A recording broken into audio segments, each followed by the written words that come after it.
Bonjour à tous et bienvenue dans ce nouvel épisode du podcast. Et oui, aujourd'hui pour cette fin de juin, on l'a fait en version filmée, voilà, oui. pour clôturer l'année. Oui.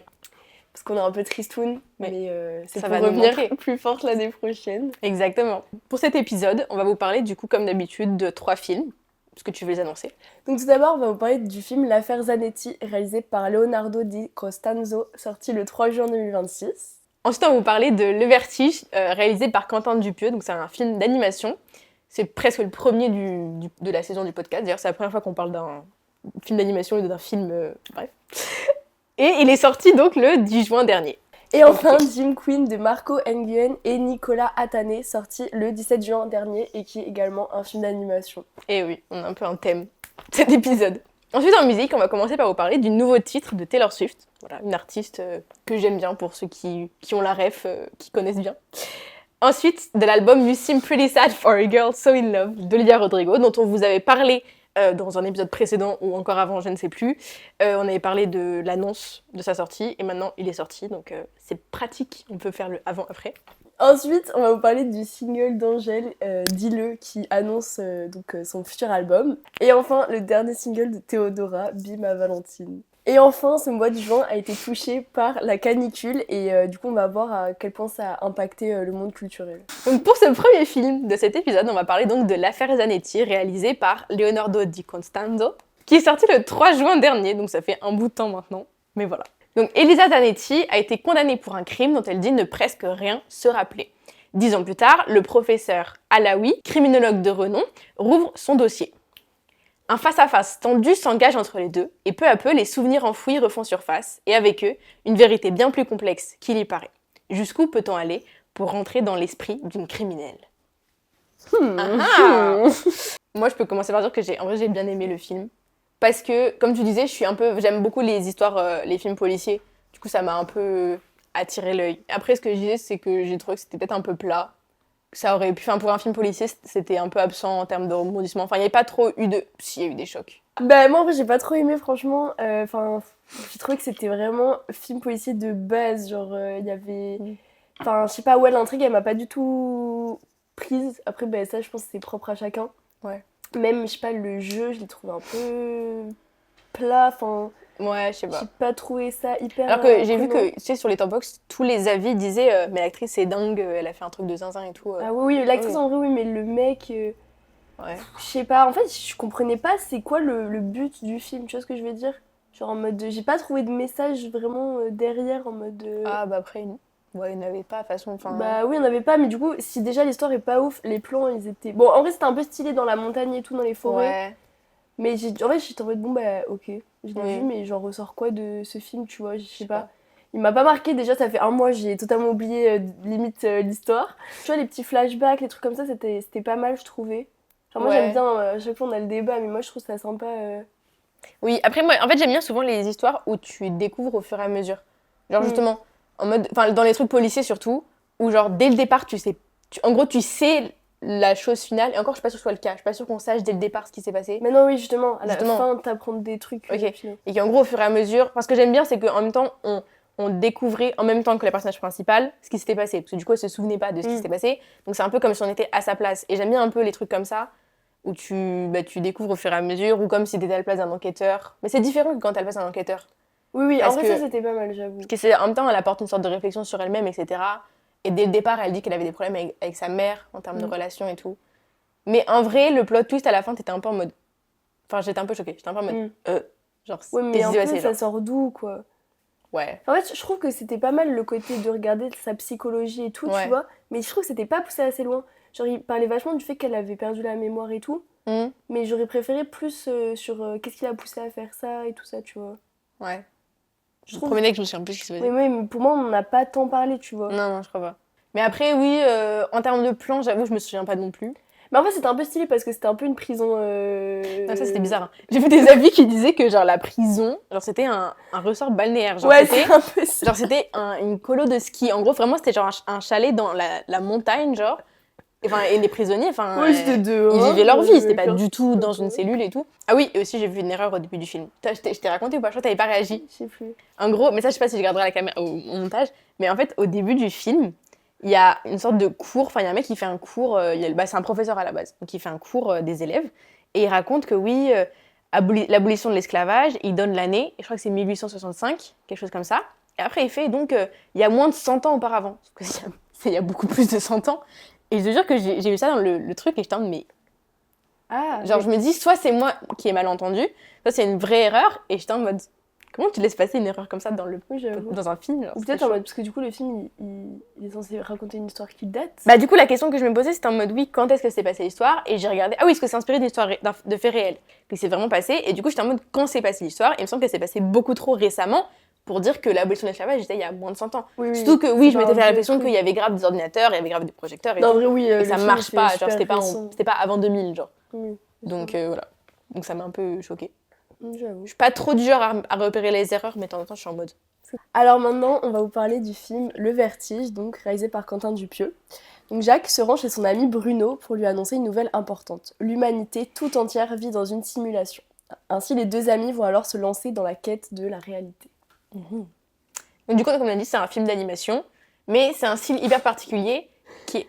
Pourquoi je rigole? Parce que ça me fait trop rire comment ça a été fait le film. Genre. Ah oui, mais en gros, c'est genre, c'est comme si c'était pas fini. Genre, c'est comme si c'était une maquette de cinéma d'animation. Je sais pas comment décrire C'est vraiment ce style. un Sims, mais avec la tête des acteurs Ouais. qui bougent pas trop. Genre, ils ont Ouais, un peu trois peu expressions faciales. Et du coup, ils sont en mode... Et sauf que c'est leur tête. Genre, Oui, c'est la tête d'Alain Chabat. Genre, Jonathan on Cohen. reconnaît vraiment les... Enfin, genre, tu vois Alain Chabat il y a 10 ans, 20 ans, je sais pas quel âge il a aujourd'hui, mais... et après, à la fin, il est vieilli. Oui. Ouais. Parce qu'au début, je me disais, mais il est plus si jeune que ça. Dans mes Oui, souvenirs, je il a pense quand même un qu'il peu était vieilli entre-temps. Dans quoi il a joué récemment? L'amour ouf, c'était lui, le père, le daron. Donc oui, il était beaucoup plus vieux. Et du coup, ça m'a fait rire parce que... Enfin oui, c'est hyper drôle, les visages. Oui, c'est trop Et genre, il y a des trucs où en perturbant. mode, genre, la main du personnage passe à travers une porte de placard et tout, des trucs comme ça. Mais Mais vraiment, c'est les fait exprès, Sims, genre, quoi. c'est un style. Et je pense, c'est pour justement aller avec toute cette idée de... C'est une simulation, quoi. En mode, c'est pas... Enfin, c'est mauvais, mais volontairement, quoi. On va dire. Bah, le dessin. Ah oui, bah oui, bien sûr. C'est comme s'il était pas fini, presque. Donc, voilà. Mais moi, franchement, j'ai trop aimé, vraiment. C'était trop drôle. C'était trop drôle. C'était hyper J'ai drôle. trouvé ça vraiment... Mais ça m'a pas choquée, parce qu'avec eux deux comme acteurs principaux et... Oui, et puis même Quentin le Dupieux, réalisateur, il est fou, du coup, genre j'ai trouvé ça trop bien qu'il fasse un film comme ça. Je trouve qu'il allait encore plus loin dans son délire. En fait, genre ce que j'aimais bien, c'est que je trouve qu'il a vraiment fait à fond, tu vois. Genre il a pas fait, bah comme tu dis, genre de par exemple faire des bugs. Ouais. Tu sais, il aurait pu faire version jeu vidéo, mais quand même très bien faite. Oui. Et il l'a vraiment fait à fond, du coup j'ai trouvé ça trop C'est pas marrant. lui qui l'a fait. Et au niveau de l'histoire, du coup, moi je trouve ça vraiment drôle, du coup, on l'a déjà dit. Sauf que bah, j'ai pas trop aimé la fin et le dénouement. Enfin, en fait, bon, déjà c'était hyper court. Et en vrai, tant mieux, j'aurais pas vu durer plus longtemps. Parce qu'à force, c'est tellement perturbant. En fait, je trouve, ça, moi, le film m'a vraiment perturbée, mais du coup, des blagues qui auraient pas été drôles dans un film normal. Oui, ils sont là, c'était plus drôle parce que c'était tellement que... absurde qu'en fait, c'est. Je sais pas, t'es trop étonnée. Oui, la fin, en gros, enfin, je sais pas comment expliquer, mais en gros, quand ils décident de se mettre à la recherche de. Est-ce que c'est vraiment une simulation? Jacques, donc Jacques, le personnage de Alain Chabat, il montre toutes les preuves qu'il a récoltées au personnage de Jonathan Cohen. Et ils marchent dans Paris et tout, ils regardent des trucs, ils passent toute la journée dessus. Et après, ils rencontrent quelqu'un qui, d'un coup, va leur dire « Mais moi, j'ai la réponse à tout ça, etc. » Et justement, la réponse à tout ça, j'ai trouvé ça vraiment nul. Ah oui, mais moi, j'ai pas compris. J'étais en mode « Mais c'est nul !» Et genre, ça ne prouve rien, ça n'explique rien. Oui. Et du coup, et la suite, ensuite, t'as un flash forward, genre 10 ans plus tard, je sais pas c'est combien précisément, où le personnage de Jonathan Cohen a fait tout un business autour de justement cette idée de simulation. Et il est... il arnaque les gens. Ça me fait penser un peu à Gourou. Oui, parce qu'il y a un moment donné où il est sur une scène et genre il parle genre il explique, il vend son nouveau produit. Il vend son nouveau produit anti-simulation. Et genre ça fait vraiment Gourou, genre ça fait vraiment genre le mec qui arnaque tout le monde, c'est hyper drôle. Même c'était vraiment genre Steve Jobs quand il présente le nouvel iPhone. Oui, et en gros je trouve que la fin était vraiment décevante. Et que limite, moi ce que j'aurais aimé, c'est que d'un coup, il repasse à la vraie vie. Genre qu'il y ait une transition. Ah ouais, et que... acteurs. Enfin, en gros, avec leur explication, je trouve que ça aurait collé que la fin repasse en live action. Et qu'on soit là en mode, ah bah oui, du coup c'était effectivement une simulation, machin. J'avoue, ça serait sympa. Alors que là... Je trouve vers la fin, genre toute la scène de fin, là, c'était un peu long. Mais la fin, mais du coup je vais pas spoil. mais avec du coup l'idée du miroir. Ouais. Ça, moi, j'ai bien aimé, genre. C'était un peu la petite critique. Enfin, en gros, pour l'anecdote, j'y suis allée avec ma mère, et ma mère voulait prendre des glaces. Genre, au lieu de prendre des popcorn, elle voulait prendre des glaces. Et du coup, elle arrive en retard parce qu'il y avait la queue et tout. Et en fait, elle n'a rien raté. Genre, je pense qu'elle a raté peut-être genre 8 minutes du film, mais concrètement, elle n'a rien raté au niveau de l'histoire. Parce que, genre, je pense, les 15 premières minutes, c'est le personnage de Jacques qui répète à son pote, c'est une simulation, c'est une simulation, c'est une simulation. Et du coup, sur un film qui est très court, bah en fait, en vrai, ça fait sens parce que du coup, c'est un peu proportionnel. Mais en même temps, je trouve que non, c'était super long. C'est un peu long. Genre, bon, bah voilà, il a répété 3 fois la phrase. Il y a des blagues qui sont un peu répétitives. Bon, après, voilà, je sais pas. Mais oui, ça prenait beaucoup de temps à se mettre en place, je trouve. Et puis oui, j'ai pas du tout aimé la chute, en fait. Je trouve que c'était un peu bâclé. Mais même pas bâclé, genre un peu poussé trop loin. Enfin, je trouve que ça Ouais, c'est un peu trop bizarre. Le truc de la simulation, on aurait pu rapidement aller dans un truc où effectivement, ils sont dans un jeu vidéo, vu en plus le style de l'animation. Genre, je trouve qu'il y avait plein d'autres trucs et j'étais un peu en mode... Bon. Ouais, je sais pas comment il a pensé à ça. Non. Après, au niveau des plans... peut-être c'est en mode de genre les écrans, tu vois. Moi, j'ai un peu pris comme ça. En mode le reflet. Oui, mais dans les écrans. Ton reflet quand tu te vois à travers ton téléphone, tu vois. Oui. Je sais pas, franchement, à voir. En fait, je sais pas s'il y avait vraiment un vrai message caché et tout derrière le film. Mais c'est juste, il est fou et il se fait kiffer, tu vois. Moi, quand j'ai vu la bande-annonce la première fois, j'ai cru que c'était une blague. Genre, j'ai cru que genre c'était vraiment une blague. Mais même au début, moi, ça m'avait trop rire, genre les trucs en mode UGC et tout, enfin, les producteurs. Ouais. C'est aussi en dessin, genre. Je sais pas si t'as remarqué. Je m'en souviens plus. Tu vois pas? Ah, j'ai peut-être raté en fait. Ah, bah peut-être. Je les ai ratés mais sur en gros, aussi. je sais pas, tu sais comment ça s'appelle, mais au début, quand il y a Canal+, des trucs comme ça, c'était déjà en animation, ça m'a fait trop rire. Et même quand ils faisaient des interviews à Cannes et tout, ils voulaient que ce soit en mode animation. Ah oui, et à la fin, il y avait un faux bêtisier du coup. Ça, c'était hyper drôle. Ça, c'était hyper drôle. C'était un peu... Bah, c'était hyper drôle. Meilleur moment du film. Non, mais ça faisait un peu à l'époque dans les dessins animés. Je sais pas, sur les réseaux, ils sont en mode... Ouais, l'époque où le dessin animé, il y avait les bêtisiers à la fin. Alors que c'était des faux bêtisiers du coup, parce que c'était des dessins animés. Et du coup, je trouve ça drôle qu'ils mettent ça à la fin. Ouais. Bon, je sais pas. C'est pas non plus ouf, mais voilà, ça m'a fait rire. Donc pour ce troisième film du podcast, on va parler du film Jim Queen de Marco Nguyen et de Nicolas Athané, qui est donc sorti le 17 juin dernier. Donc Jim, c'est une icône sexy de la scène gay parisienne et il voit sa vie basculer lorsqu'il contracte l'hétérose. C'est un étrange virus qui transforme les hommes gays en hétérosexuels. Il voit alors tout le monde lui tourner le dos, à l'exception de son dernier follower et premier admirateur, Lucien, un jeune homme qui peine à s'assumer. Ensemble, ils partiront en quête d'un mystérieux remède capable de guérir Jim et d'empêcher l'extension de l'homosexualité. Donc du coup, comme on l'a dit dans l'introduction, c'est encore un film d'animation, mais totalement différent en termes de style par rapport au Vertige. Là, je saurais pas comment le décrire. Non, mais c'était hyper sympa, je trouve. Ouais, c'est un peu original, ouais. Enfin, c'était très dessin, je trouve. Ouais, je trouve que ça faisait un peu vraiment... cartoon. Ouais, c'était très... Moi, je trouve que c'était très joli. Enfin, pas très joli comme dessin, mais j'ai bien aimé. C'était hyper coloré. Ouais, en même temps... Oui, normal. Mais en vrai, moi, j'ai trop aimé, franchement. Mais en fait, petit point commun, c'est que j'ai regardé... En fait, les doubleurs, ils ressemblent de ouf aux acteurs. Enfin, aux acteurs, je veux dire, aux personnages. Ouais. Ah, ok. Du coup, c'est rigolo, c'est un peu comme le Vertige. Enfin, pas au même point, mais c'est un peu inspiré d'eux-mêmes. Visuellement, c'était très sympa à regarder, même en termes de plans, et il y avait beaucoup d'effets un peu en mode... Bah, vu que c'est un dessin animé, ils ont profité pour faire genre... grave des... Je sais pas, des trucs en mode ils sont dans les nuages, ou des explosions, des machins, des trucs, donc ça rendait... Enfin, c'était vraiment, vraiment sympa. Enfin, je trouve que ça faisait vraiment... Bon, le thème fait pas de dessin animé d'enfant, mais visuellement, ça fait très dessin animé d'enfant. Donc c'est sympa à regarder, et c'était très drôle. Vraiment. Franchement... Il y a que des blagues tout le temps, mais des blagues bien, genre pas des... Ouais. Bon, il y a un peu des blagues grossières, mais en vrai, je trouve que c'était pas non plus des blagues genre trop faciles, tu vois ce que je veux dire? Non, genre, c'était un peu recherché, et c'est des trucs... En fait, c'est des trucs qui sont hyper spécifiques à la sphère homosexuelle, et genre LGBT, etc. Genre, c'est des blagues un peu... genre la Gestapo. Putain, il y avait des jeux de mots. Genre, il y avait un truc qui s'appelait la Gestapo, mais genre gay, genre G-A-Y, genre. C'était un peu drôle.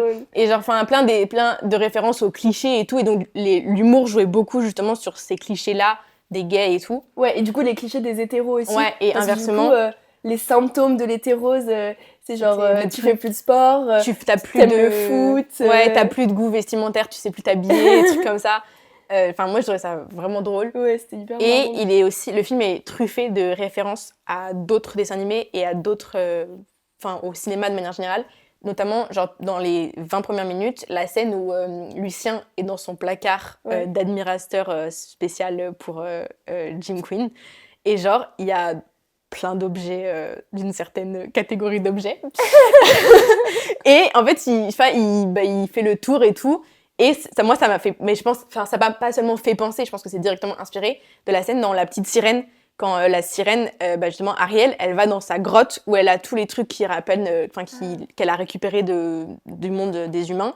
Et genre, où elle danse. Et même la chanson que Lucien chante, il y a un léger air, une légère ressemblance Disney, avec la chanson de Ariel, qui est... Enfin, je sais plus c'est quoi le passage, mais c'est pas sous l'océan, c'est l'autre, c'est avant. Bon, bref. Voilà, mais donc je trouvais ça. Et il y avait une autre référence que j'avais aussi. Ah oui, il y a un moment donné, il y a une drag queen qui fait. Qui répète vraiment directement un dialogue de. Oui, dans le Diable s'habille en Prada. Exactement. Ouais, c'est trop J'ai bon. plus précisément en tête.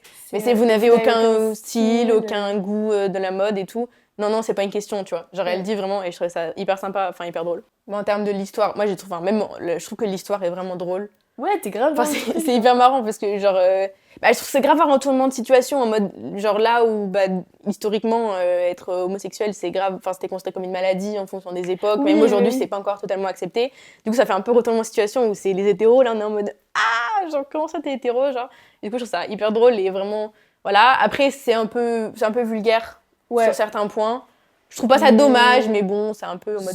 C'était l'esprit du truc. Hein, ouais. Oui, ça allait avec, c'était pas choquant. Okay. Et puis, non, mais quand je dis que c'était drôle, mais en fait, ma mère, elle s'est foutue de ma gueule quand j'ai fait l'imitation.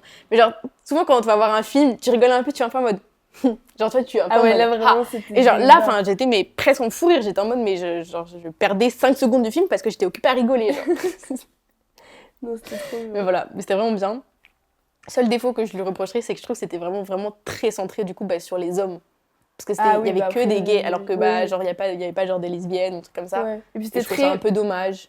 Je sais pas comment expliquer, moi tu vois, quand il disait la catégorie de gays, genre je trouve que c'était un peu parisien aussi. Non, mais aussi par rapport à la fin, j'ai été un peu, enfin pas choquée, mais un peu en mode par rapport à la fin, parce qu'il y a un sous-entendu qui est fait.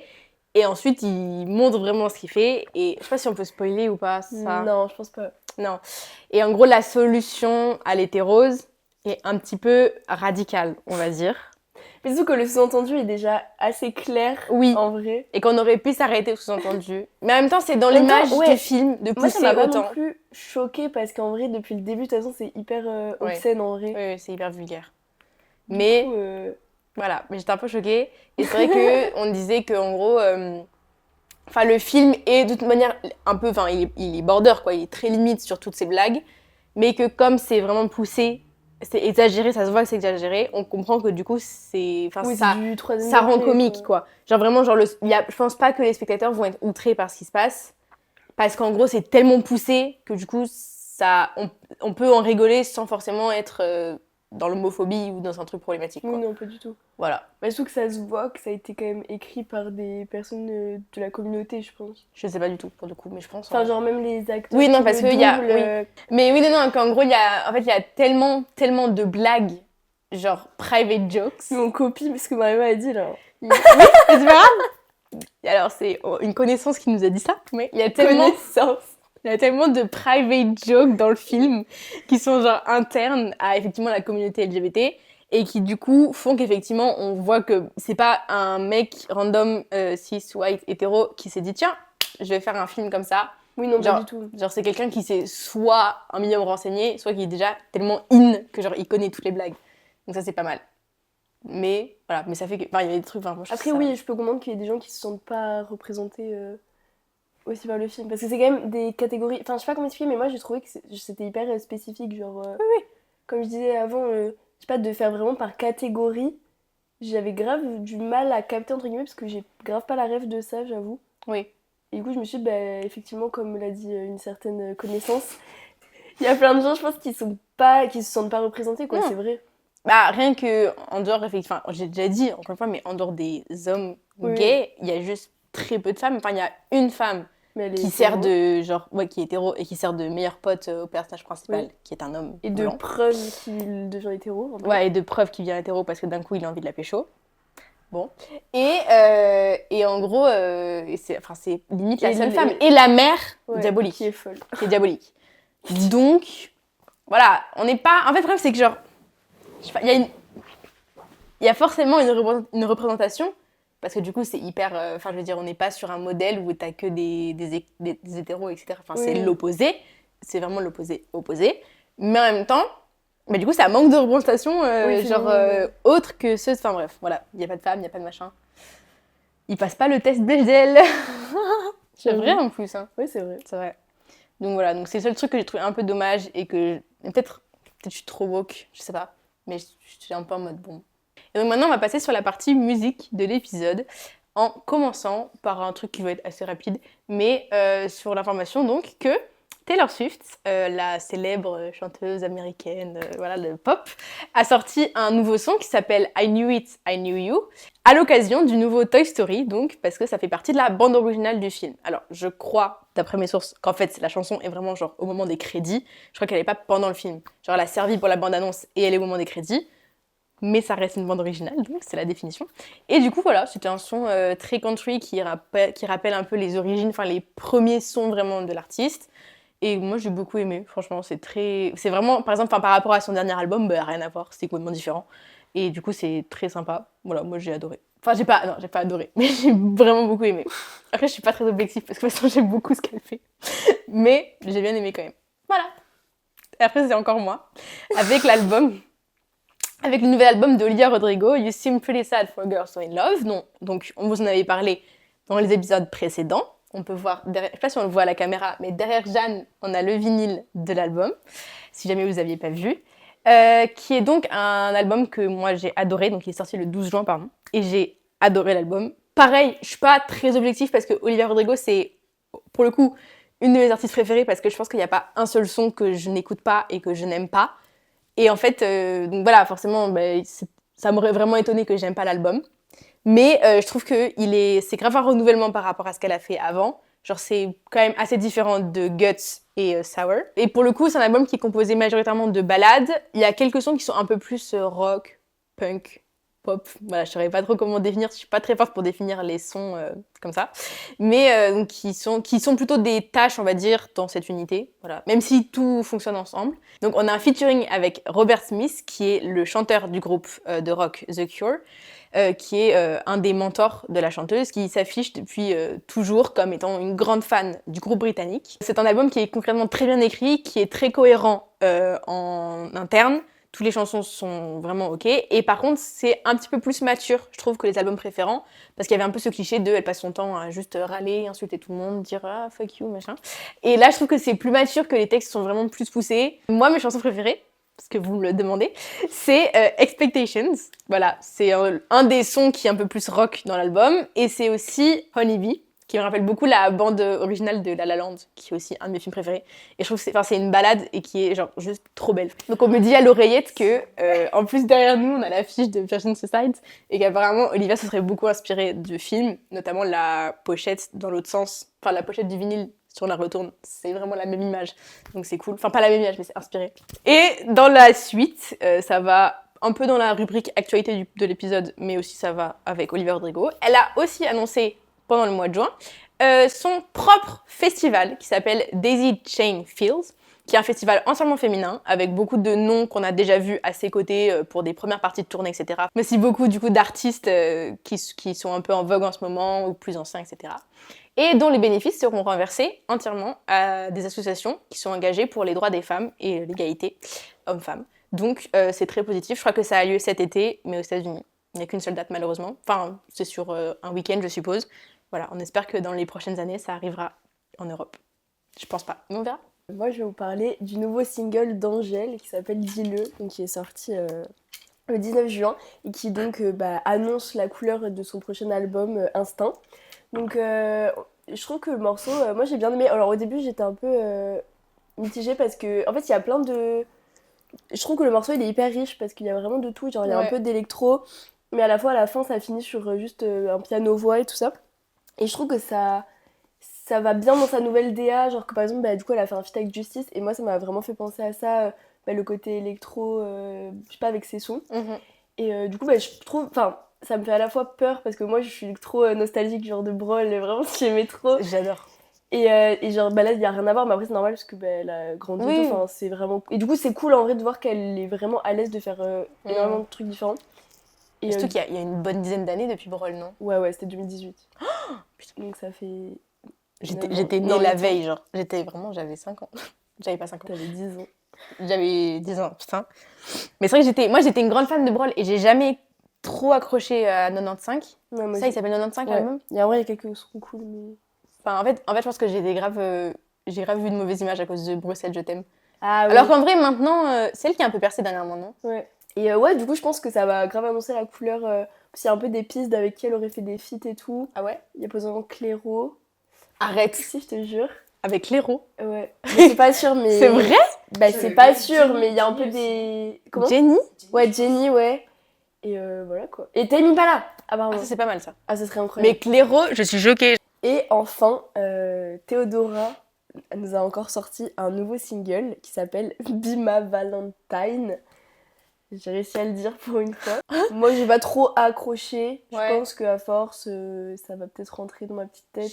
Mais c'est pas ma préf, quoi. C'est un peu plus... Enfin, non, par rapport à toutes les musiques de Théodora, c'est un peu plus le genre de musique que j'écouterais au quotidien. Mais pour l'instant... En fait, je pense que si je réécoute, je vais être là en mode... je m'ambiance et tout. Ah ouais? Je sais pas. Oh, Après, je suis pas sûre que je serais amenée à le réécouter. Mais... ça avait pas très chanson que t'écoutes individuellement, genre, je sais pas comment dire. Je l'aurais vu un peu truffé dans un album. Parce que tu vois, ça sera le genre, cas, par exemple, Des Mythos, elle pétait la musique, tu vois. Elle était vraiment bien. Genre, en concert à We Love Green. Mais par contre, il y a un clip qui va avec, qui est très sympa, avec Adèle Exarchopoulos. Un peu vibe années 2000, vraiment années 2000, clip, genre, pas cucu, mais genre vraiment en mode, le cliché des années 2000. Et qui est très mignon. Voilà. Elles sont amoureuses dedans. Ouais, j'ai bien aimé. Après, voilà, Théodora n'est pas une de mes artistes préférées de tous les temps. Genre, j'écoute quelques sons. Non, c'est genre un truc comme ça. Oh, oh non! Oh, mais Charlotte, elle va être dégoûtée. Ah, Jeanne m'appelle. Allô? Allô? Ouais, ça va? Pas trop, non. Pourquoi? J'ai une mauvaise nouvelle à t'annoncer. Arrête, me fais pas des choses comme ça. Les Solidays sont annulés. Quoi? Non! Mais Zara Larsson! On ne Midnight plus. Pourquoi? À cause de la canicule. Ah, quel calor. Bon, vous n'avez pas pu louper l'annonce de la semaine. Vraiment, c'est tout frais. Enfin, c'est pas trop le cas de le dire pour le coup, mais c'est vraiment très frais comme annonce. Les Solidays ont été annulés. Voilà, que vous ayez eu des billets ou pas, que vous avez prévu d'y aller ou pas, que vous aviez le somme de pas y aller ou pas, c'est annulé. Donc ça a été une décision de la préfecture de police de Paris, prise le jour J de l'ouverture des Solidays, voilà, quelques heures avant. Et en gros, c'était en prévision des malaises qu'il y allait forcément y avoir, et surtout pour éviter de saturer encore plus les hôpitaux. Voilà, il n'empêche que ça fout le seum, littéralement. Voilà, je devais y aller pour Zara Larsson, j'avoue, j'ai un peu le seum. Mais... surtout, le gros problème, Jeanne, est-ce que tu peux m'expliquer ce que c'est? Non, le gros problème surtout, c'est évidemment pour l'association Solidarité Sida. 70% de tous les sous récoltés pour cette association, c'est par rapport aux Solidays. Et du coup, il y a 3 millions de pertes estimées. Donc c'est un peu la cata. Déjà pour l'association, aussi pour le festival. Oui, l'avenir du festival est... effet boule de neige, on ne sait pas si les prochaines années vont pouvoir survivre. Et du coup, ainsi refaire des pertes, etc. Ouais. Donc voilà. Donc l'association, on dirait qu'on fait une pub, mais l'association appelle aux dons, effectivement, parce que voilà, c'est c'est une somme qui est vraiment gargantuesque, on se rend peut-être pas compte, mais c'est vraiment énorme, et surtout ça sert à la base à financer des programmes de prévention et de lutte contre le VIH dans une vingtaine de pays dans le monde. Donc sans ça, en fait, ça complique la recherche, ça complique l'aide qu'ils auraient pu apporter. Et effectivement, au-delà ou en amont, je sais pas, ça complique l'avenir du festival qui potentiellement ne pourra pas trop se relancer les années prochaines. Programmation-là ne pourra pas juste être décalée fin août, en septembre, enfin ça va être impossible, c'est impossible de caser autant d'artistes, de leur dire juste pas ce week-end-là mais le week-end suivant. Bon, si cette canicule revient chaque année, les festivals vont juste pas pouvoir continuer d'avoir lieu en été en fait, donc à un moment ça va un peu poser problème. Voilà, c'est un peu le moment sérieux du Très, podcast très. finalement. Enfin, vu que c'était au même moment, la marche des fiertés a aussi été annulée. Celle de Paris et celle de Lyon aussi. Non, mais il y a aussi le festival Garo Rock à Marmande qui a été annulé. Là, c'est à cause des orages. Enfin, le Ah, ok. jeudi, c'était à cause de la canicule, et après, les autres jours, c'était à cause des orages. Du coup, bah, bon, au moins, il n'y a pas l'aspect, on va dire, du coup, de la solidarité Mhm. SIDA.